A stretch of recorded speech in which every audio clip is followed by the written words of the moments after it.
Welcome to the Freedom Founder Podcast. I'm your host, Zach Duggar. Now, when you start a business, it is beneficial to start with the end in mind. Clarify the vision. What is that plan, that exit route that you're coming to? Not always the first thing on your mind. My guest today, Tracy Gunn, has had her own experience in that regard and has been helping others to begin with the end in mind and to, if they've gotten to that place where they haven't started with that thought, get to that place where they can have that clear vision to help reduce that anxiety and continue to push forward. So, Tracy, thank you for joining me today. Thank you for having me. I'm so excited to talk about this. This is my favorite subject. Yeah, wonderful, wonderful. Well, it takes a little bit of background to get to that subject. So, let's talk a little bit about where you started as an entrepreneur and how you progressed to that point where you actually did start to think about this topic. Sure. My first business, I was in a place where things were going crazy in my life, and I wanted to create a world where I was in charge. Yep. And so I created my first business, which was a candy store. I'm actually here today. And then after a while, I got bored, like a lot of entrepreneurs, and I thought, I need more. So I did a restaurant. Sure. And then after a little while, I did another restaurant. And then I did another candy store because, sometimes more feels like it's going to be the answer until I kind of hit the wall. And I thought, I'm tired. I don't want to do all this. I was running 4 businesses. I was stressed out. And I thought, I'll just sell it. I'll get out. I'll start over. I'll do whatever I want. I had a new grandbaby. All, priorities change. Yeah. People change, they lose their passion, whatever. And so I hired a broker, which was stressful and scary. And he told me that I had nothing worth selling, which was awful. That's disheartening. Exactly. And after I cried a little bit, I decided, wait a minute, I think there's something here, right? Yep. And so what happened is I just took one business and I thought, I'm going to fix what he doesn't see. I see it. I'm going to fix it so it's seeable, and then build the value and see if I can fix it. I gave myself 6 months and I found a buyer in 3 months. And I realized that I was running 4 businesses and I never once thought about, what just happened? Oh, sorry, my screen went black. I never once thought, what about the end? Like, what does that look like? What is my plan here? I just, like most business owners think, let's just keep going, keep building, keep adding more until you get burnt out. And then it's an emergency situation. And so that's kind of how I got into this. And so, found a buyer for one. I had a contractual issue with another landlord. So we closed one because it was at an airport and I couldn't go somewhere else. Sure. And then I had a partner earn in at another. And so I've just been learning all about the different ways to exit. And what I found was most people have no plan in mind. Right. Yeah. And that's something that can be scary when you get to that point, especially when you've thought, okay, well, I'm tired. I'll just sell this. Yeah. And then you hear from someone, well, you don't really have something worth selling right now. So we need to make some changes. Right. Now, and also, was it true? The thing is, I was not armed with the information that would have been helpful. Thankfully, I believed in myself and what I had built. But, a lot of people are told that they don't have anything of value by a broker, let's say. But maybe they do. And with a few little tweaks or maybe asking somebody else, they do have something. And, small business owners are like superheroes. They chart this new territory. They take all the risks. They build. They dedicate themselves. And I just want them to win. Yes. Right? Let's end with a win. Yes, definitely. You want to start from that position that you're pushing towards that win. Like any type of event, competition. It's not a competition here, but at the same time, you do experience the joys and the pleasures yeah. that you have that win, just like it would be in a sport. Now, you had mentioned that you'd started one business because you also had that desire to have that control, that ability to define your own schedule and Right. routines, but then also decided, wow, I'm good. This is good, but I want a little more. I want to do Mhm. something more. So then you start a second business, and then a third, and then a fourth. I know. Now, how does that, with that mindset there, talk a little bit about the mindset that you have coming into that decision to start a second or third or fourth business at the time when you were doing that, and how you might think about it differently now if Mhm. you were to have the knowledge you do now Yeah. when you were to start a second, third, fourth business. Right. I mean, I had gone to a place where I had the one business, the candy store was, I had put systems in Hmm. place, it was Yeah. operational. I'm in a town which has a little tourism, not a lot. And Yep. so I knew it kind of had plateaued. I didn't really want to get into the e-com space. Well, COVID, we changed our mind, but Yep. we really were kind of dependent on our town. And I wanted to do something more. And I thought, well, I mean, if this is doing its own thing, and I could have a few touch points here and there, but it doesn't need me every day. And I set it up like that. Yeah. So why not try something else? And again, Right. sometimes, the world, the universe will serve up an opportunity. And it's not always for you to take. Sometimes it's for you to Sure. say no. You're But right. I hadn't quite learned that yet. And I thought, well, let me try. Because, I think, again, like I talked about small business owners being superheroes, like we love the challenge and the adventure and the new Yep. and the excitement and the adrenaline and the fear, all those things. And after a while, my store that was kind of running itself didn't provide those things. So I was looking Sure. maybe adrenaline, Yep. I don't know. Yep. And the Right. right opportunity, I mean, I toyed with the opportunity for a while and people kept coming back to me. And I was like, well, maybe I should pursue this, right? And how Yep. can it dovetail into my other one? Because we do cupcakes. I was baking over there in the restaurant. And there were all these things, but I had Yeah. taken a lot of what I had done and it was the next level to Okay. challenge myself. Yep.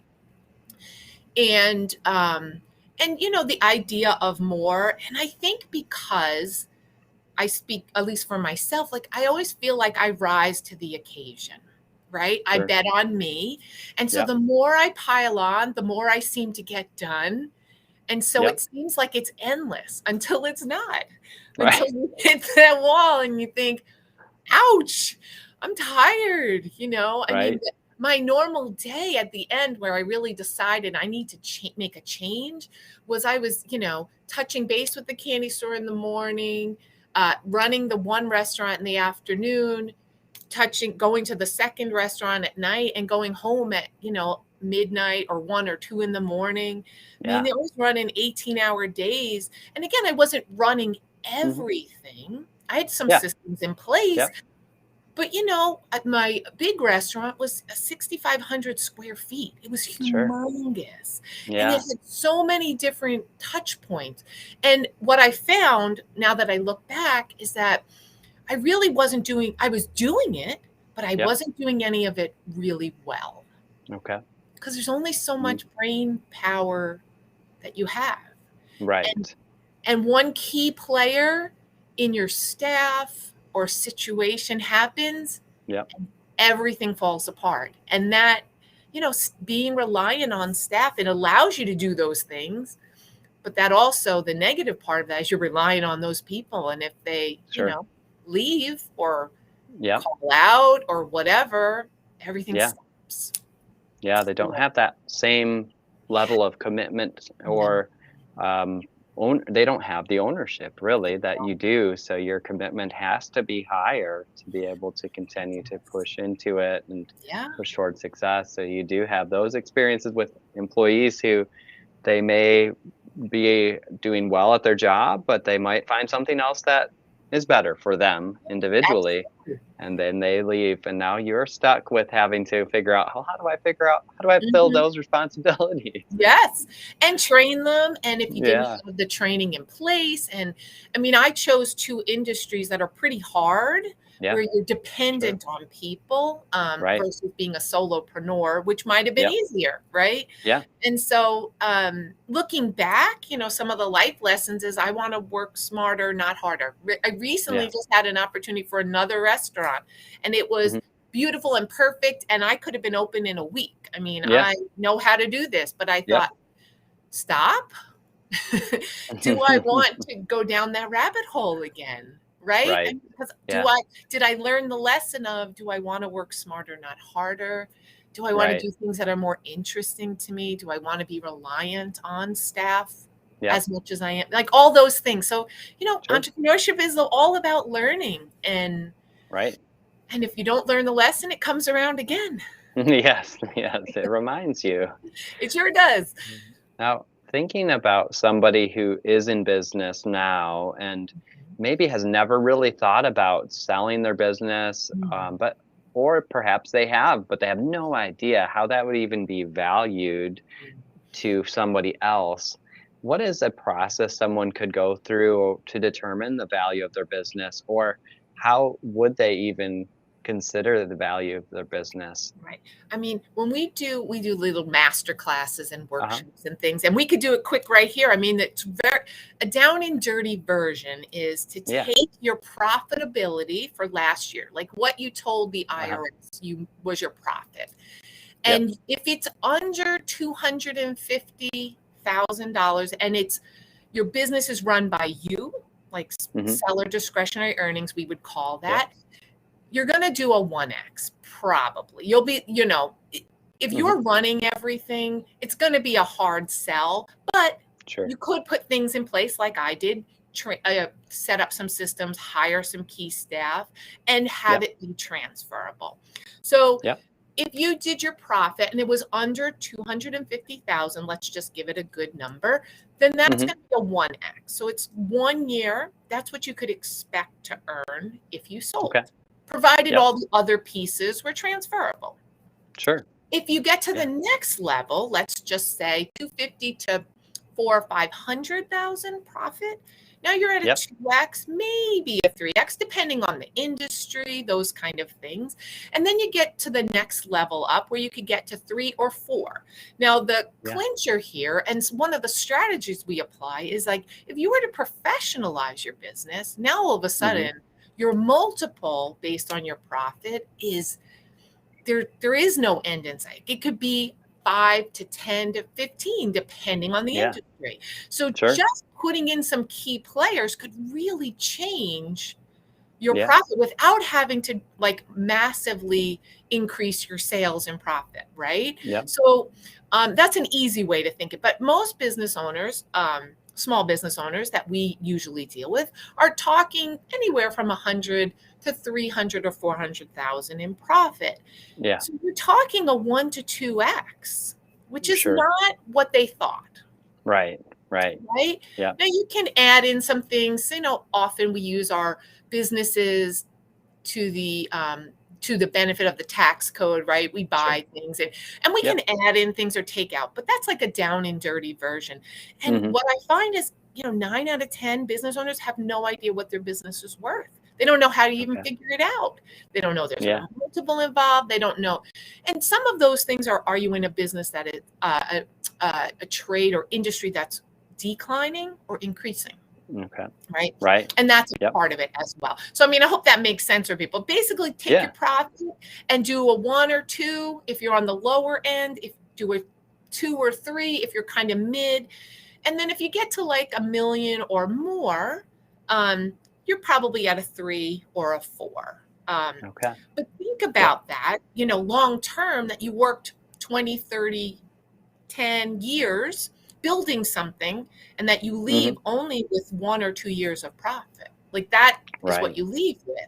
So there is another strategy where you think to yourself, okay, well, if I'm not going to sell, maybe I could keep it, but exit. So again, professionalize, have a few touch points of people who want to retire, but they're not going to get enough for it to be able to retire. So maybe the strategy for them is to think about how to get themselves out of 95% of it, but retain ownership. Yes. Right. And there's a lot of different ways you can look at that, but it's really step one is to think about, okay, what could I sell for today? Yeah. And is it sellable? Is it like Right. if I handed it over to Johnny, who's willing to give me what I want, Yeah. would it fall apart? Right. Yes. Right.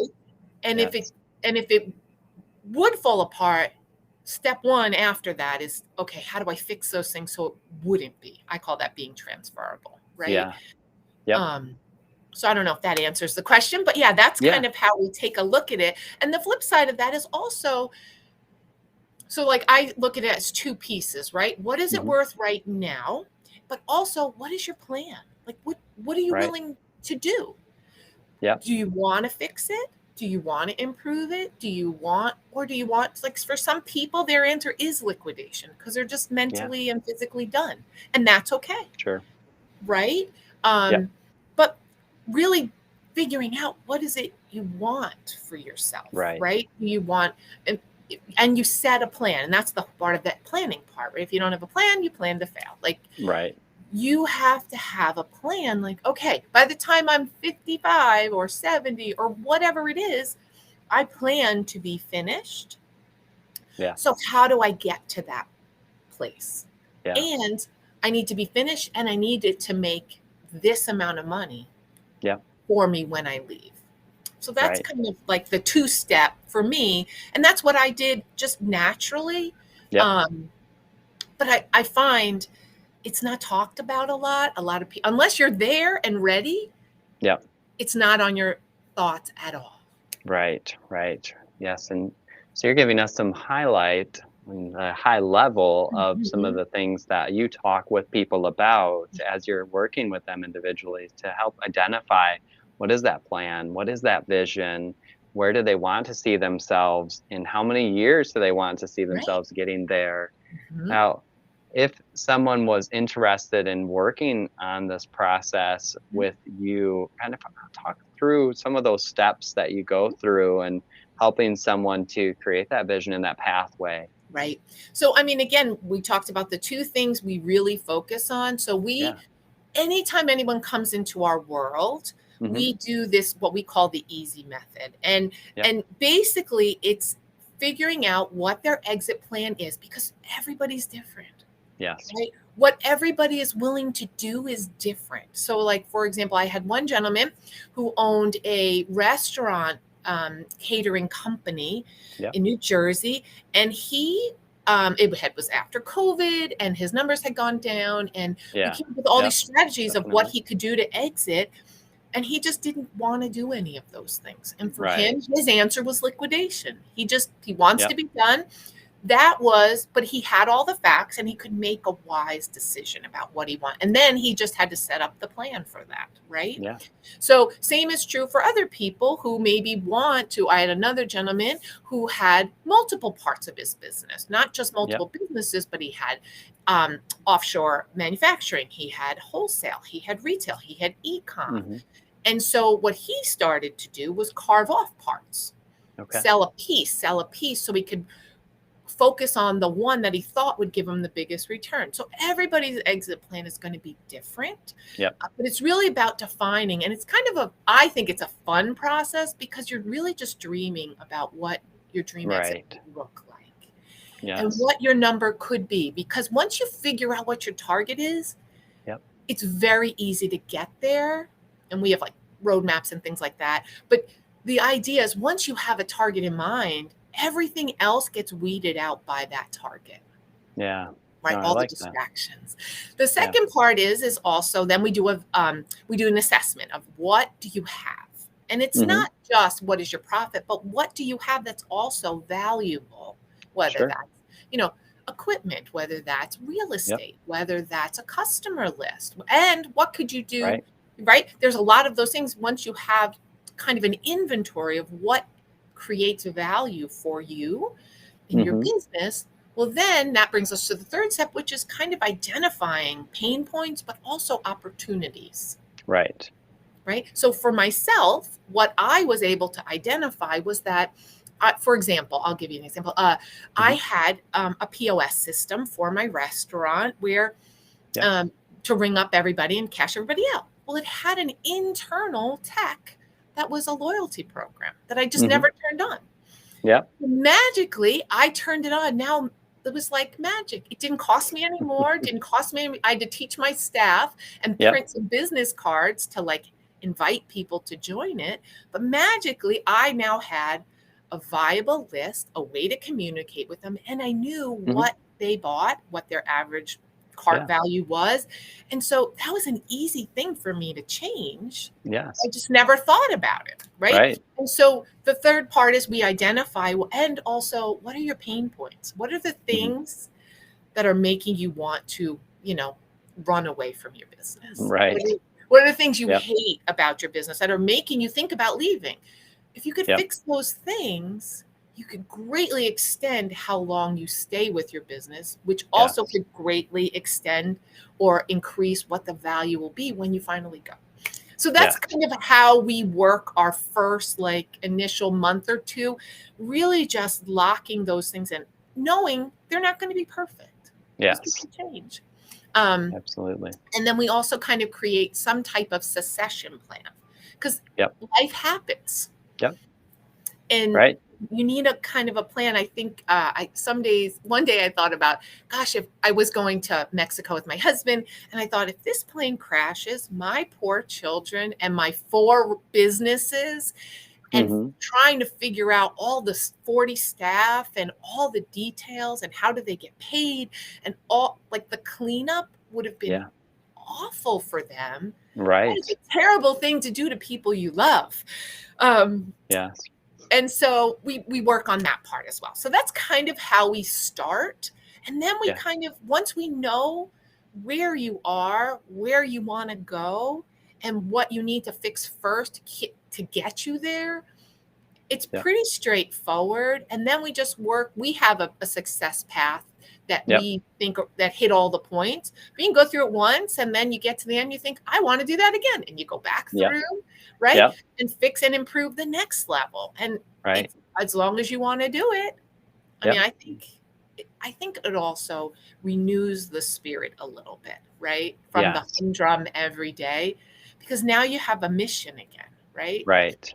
And then a pathway and someone that's coming alongside you to assist you and support you through that has gone through some of the similar experiences and has gotten ingrained into this topic to be able to help others. I think that is absolutely of value to any individual in business who wants to not just be successful today, but plan for that success in the future. To be able to work with someone that can help them through the process. I've indicated this before in other podcasts that there's a lot of value in somebody who can mentor you in a process. And for sure. And I don't think that people always think about the exit plan being a part of the present process. Right. So that mentorship gained through that. So I like hearing that outline of the steps that you work through with somebody. Now I'm going to switch gears and ask you a question I like to ask all of the guests that I have. Is if you were to be handed $1 million today with no restrictions on that as to how you use it, how would you invest that in your business or another endeavor, and why? Let's see. That's a great question. For myself, I mean, I think for me right now, I mean, I have other businesses, but this is my passion project. I love business. I love business owners. I love our country. And I think this is a huge upcoming issue for our country, not just for small business owners who maybe are burnt out or tired and after COVID and all the things, but we have 12 million small business owners who are boomers who are going to retire. And if those businesses are not ready, they're just going to close. Yeah. Which is a huge impact on our economy and workforce. And there's just so many things. So for me, I would double down on what we're doing and go faster. Okay. Right. But the flip side of that is I would professionalize, hire all the fractional CFOs, CMOs, all the things, because when you try to move everything forward as a small business owner, often you are the pusher, but you're also the bottleneck. Yeah. And Yes. and dreaming the dream is what most of us are really good at. Yeah. Right? But we often take too long to get help. Yeah. No, absolutely. I think that that's a great answer for that question. And I 100% agree. We often, as the entrepreneur, have that dream, that vision. But if we try and do everything to be able to Mhm. reach it, it does entirely slow that process down. So, Right. now if someone would like to reach out to you, what's the best way for someone to connect with you to find out more about the work you're doing, or perhaps just to reach out and see how they could get benefit from your work? So we have getexitable.com is like Okay. the best way to reach us. It gives a little bit of story, gets you onto Yep. our list, can invite you to, we often hold a free masterclass just teaching people these things we talked about just to get their preliminary education. Because there's a huge gap, right? Because if you've never thought about retiring, you've never thought about selling. And I Yeah. don't mean in the crisis moment of, I wish I could set it on fire and walk away moment, Right. but the strategic plan ahead moment, right? Yep. Where we're a little saner and we're not so emotional. There is a lot to learn. Yes. And as we all know, business requires a lot from us. And we're always putting out the next fire.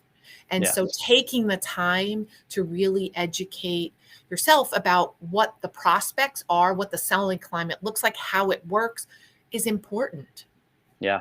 for yourself, for your Absolutely. family, and for the continuation of your business. So that's the best way. And Okay. but I'm also on all the channels, and Yep. I'd love to chat about this forever. All right. Well, I definitely encourage others to reach out to Tracy. Check out the website getexitable.com. Reach out on social media. This is an important topic from the present tense on into the future. Mhm. Absolutely 100% encourage people to, if you're not thinking about it, to begin doing that today. Absolutely. Tracy, thank you again for joining me on the show today. I appreciate. Thank you so much for giving me the chance to talk about this. I, I think all the people who listen to you and follow you are going to really benefit. So thanks for letting me share. Absolutely. It's an important topic. So thank you again and wish you the best. You too.